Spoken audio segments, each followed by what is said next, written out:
All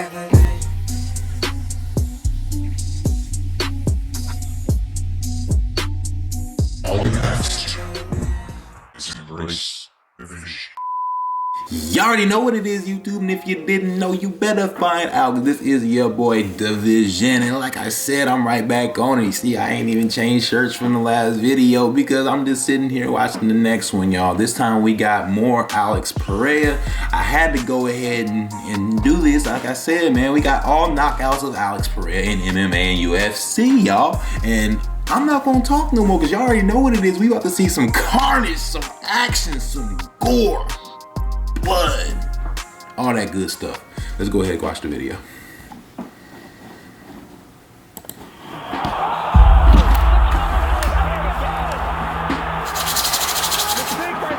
Oh man,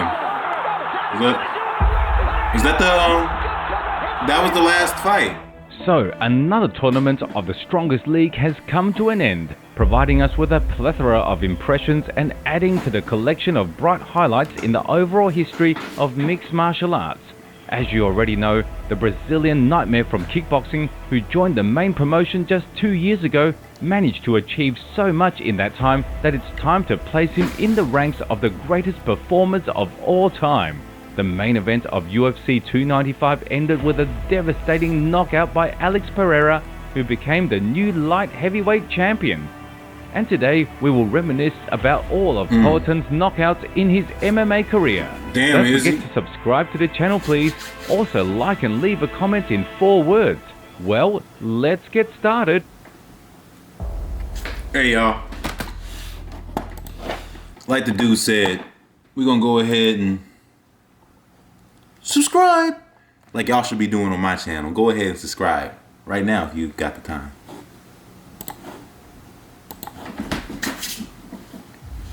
So, despite not having the most successful debut in mixed martial arts, the reason for which lies in the incomplete transition to the new discipline and a simple attempt to test his skills in another arena, Alex Pereira was determined to avenge the only defeat in his barely started MMA career. On January 23, 2016, in the times when the Brazilian was still conquering kickboxing and Glory World Series, he participated in the 85th numbered event by Jungle Fight. His opponent that night was compatriot Marcelo Cruz, who apparently either lost his lucky horseshoe or, on the contrary, did not acquire a charm for luck, leaving the Brazilian deprived of his last chance for survival inside the cage. May Dwayne Johnson forgive us, but to put it briefly and to the point, on that night, Poatan came out with the intention to move all of the mountains, rocks, and in general, the entire landscape that stood in his way. Unfortunately for the Rock from Brazil, of course, nothing that Marcelo tried worked on the huge and unresponsive killer from the Favela Kingdom. The only role Cruz handled better than his opponent was that of a punching bag, which took damage on all levels and gradually fell apart under the onslaught of the formidable knockout artist. Everything possible and impossible was going on from Pereira. Crazy attacks from the turntable, hard low kicks, killer boxing combinations, in general everything that constantly scared everyone under the Glory banner. Pereira's arsenal, along with other aspects and the level of preparation, was truly astonishing. Poatan could work both as the first and second number in the southpaw and orthodox stances. This didn't matter much. However, if you suddenly decided, just like Marcelo Cruz, that you could simply take the Brazilian to the canvas and beat him in the ground game, since he's a kickboxer without grappling skills, then you were in for a bitter disappointment. Very soon after such an episode, Pereira got back on his feet, and from that moment, the countdown began, clearly predicting the end for the Rock's jaw. When there was less than a minute left in the round, Poatan pulled the trigger and went for a furious finish. He wanted not just to knock out his opponent, but to reach his consciousness, extract him from Marcelo's body, and send him to another dimension. In fact, that's what happened. A couple of precise hits from Alex did the job and gave him his first knockout in professional MMA. 4 months later, precisely on May the 21st of the same year, Alex Pereira showed up in the octagon again to add to the cup of pain and increase the number of victims for his track record. at the 87th Jungle Fight event, which took place in the heart of Sao Paulo, he faced Marcus Vinicius. By that time, the latter had moved on a streak of 6 consecutive victories and intended to stop the fearsome kickboxer who was frightening the entire industry, but he greatly underestimated his capabilities. Let's be honest, the first thing that surprised was Alex Pereira with a mustache. Admit it, it gives off the vibe of your neighbor who drops by on weekends to check on your family and have a couple of drinks for good health. But we digress.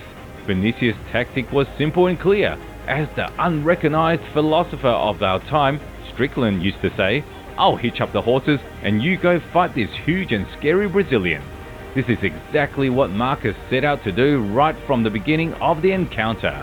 He didn't even consider the possibility of a shootout with Poatan because he understood that even if he were a cat, a left hook from the Brazilian would end all 9 of his lives simultaneously. Based on this, the fighter desperately tried to close the distance, hold Alex in the clinch against the cage, and exert all efforts to prevent him from creating space. Because a few times Pereira managed to do so, and as a result, he immediately targeted the opponent's face with heavy punches.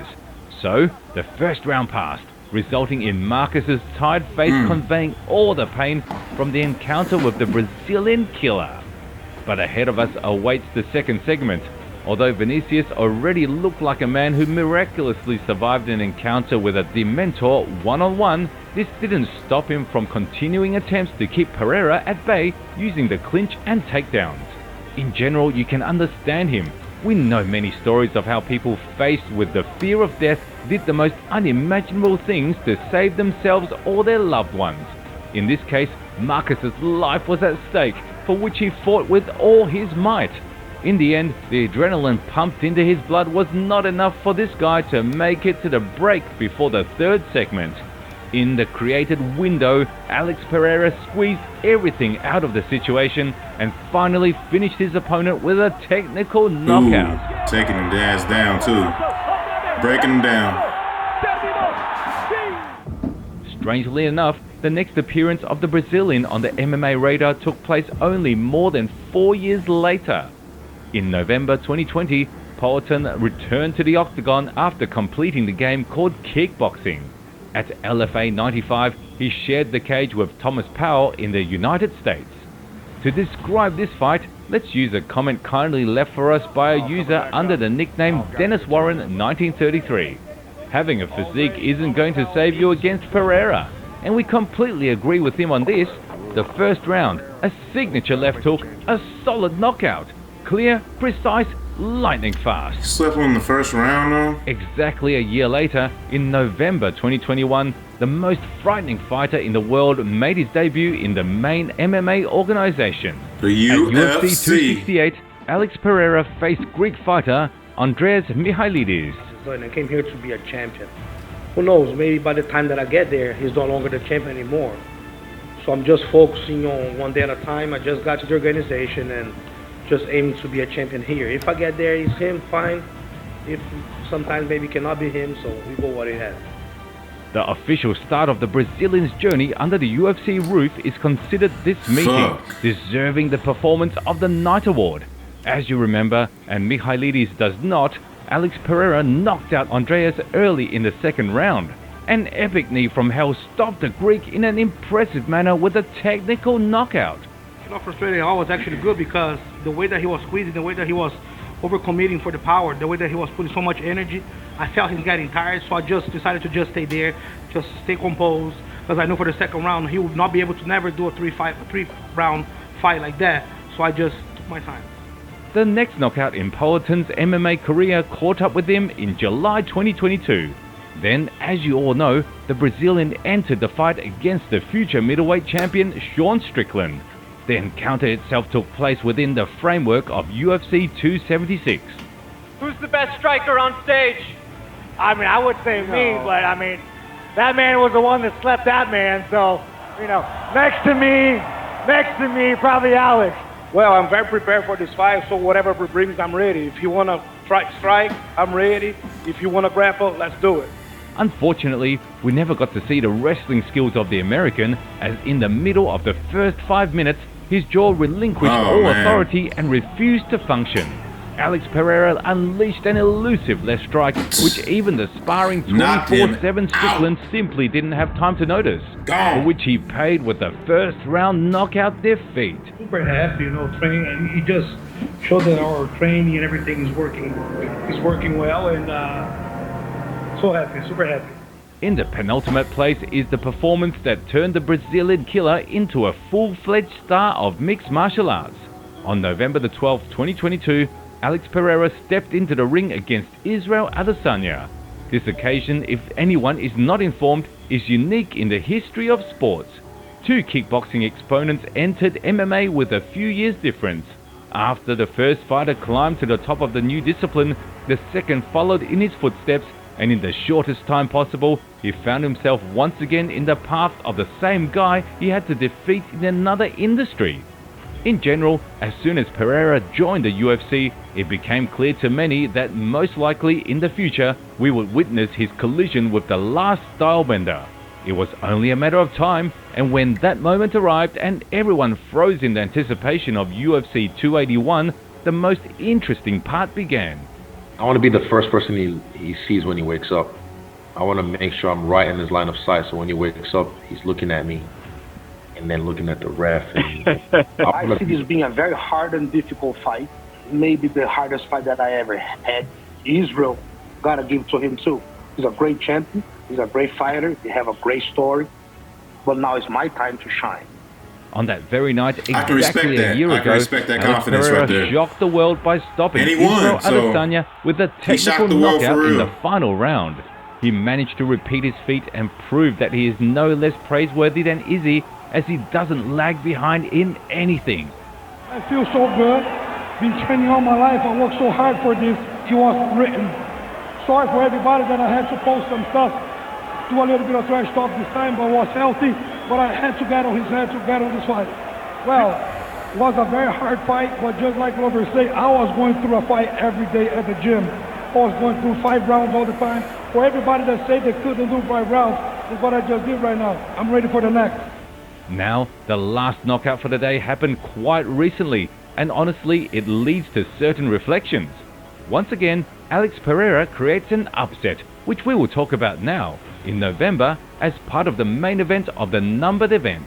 On November 11th at UFC 295, the merciless Brazilian Poetin got a chance of a lifetime.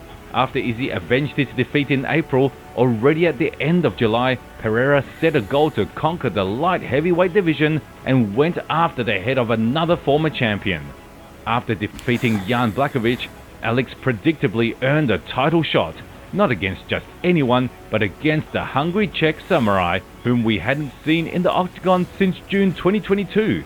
The intensity of passions, waves of expectations and anticipations, the collision of two different cultures and opposing styles, all of this converged at one moment to give us an unforgettable spectacle. It was the right choice, because show must go on, the division must still grow. We saw a lot of this in the last video. See who's the best guy now here, and this guy I want to face. Bom, quando eu cheguei na organização, when I came into the UFC, my goal was to be a champion. That's what I wanted to be, and I was able to accomplish that. And then it just kind of happened naturally. If you think about it, I mentioned the middleweight got hard for me. I've spoken about it. You all know about the weight and how it's so much better right now. And it happened now, having an opportunity to be a champion in another division. I don't know after that. We'll see what happens. Honestly, many expected that this battle would not take up all the offered time and would end on a bright note during one of the fierce exchanges or in a burst of rage from the bloody brawl. In this case, everything depended on who would land faster, clearer and stronger. And that guy turned out to be Pereira. Already in the last minute of the second segment, he perfectly caught Yuri's chin with a heavy combination and finished what he started in a brutal manner.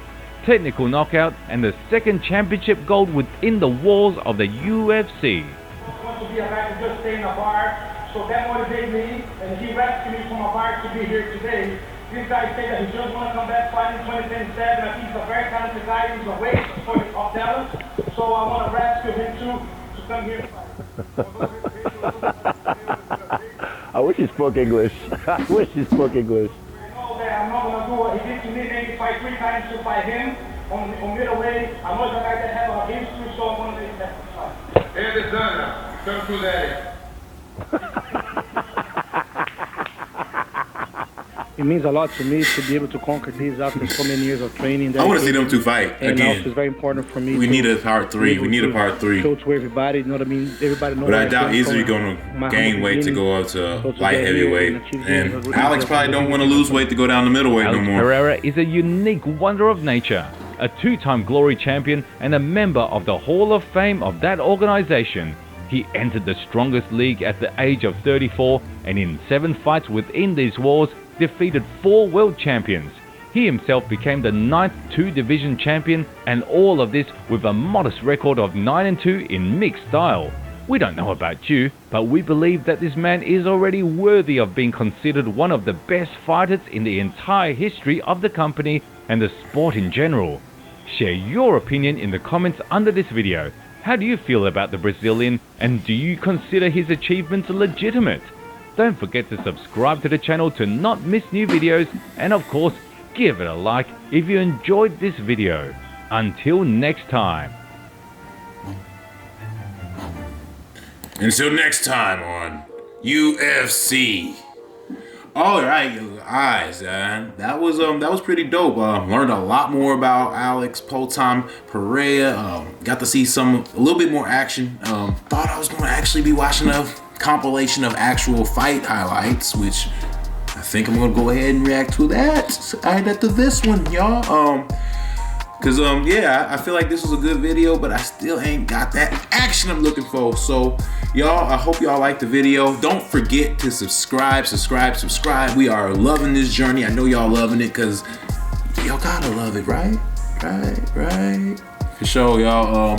And as always, you guys, I'm about to get the heck up out of here. I got things I gotta do. So y'all keep keeping it real with me, man. Go ahead, subscribe, hit that like button, and I'll see you next time.